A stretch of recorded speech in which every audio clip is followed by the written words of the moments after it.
Merginas, nusisukit. Ieva, tu turi pasakyti žodžio junginį, muzikos nata. Pradedam. Penklinė. Natos, muzika. 2 žodžiai. Kieno. Muzika. Kieno. Kieno linksnis kitas šito žodžio. Muzikos? Taip, ir penkliniai kas būna? Natos, muzikos nata. Viena skaita. Muzikos nata. Taip.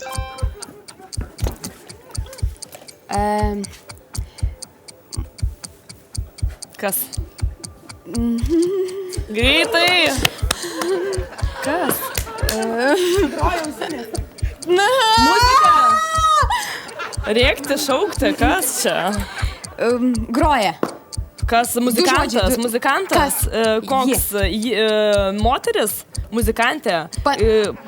Bendriau, tai yra ne žmogus. Ne žmogus? Bet tas žodis, kaip tu sakai. Muzikalus? Ne. Kas tai yra? Kas tai yra? Va, kas tai yra? Kas? Muzika, kas? Taip. Laikas. Ne taip viskas paprasta, kaip galėtų pasirodyti iš pirmo žvilgsnio. Ieva, kas tau virė viduje, kai tu matei, kad nepavyksta tavo partneriai pasakyti? Pasakyk tiesiai. Norėjau trinktelt iš tikrųjų. Bet galėjai, galbūt padėjo. Dėja, bet neverta nusiminti, nes žaidimas tęsiasi. Prašom prisėsti liaudės artistes. Ačiū. Aplodismentai, žinoma, palydi komanda kur kas geriau, kuriai pasisekė.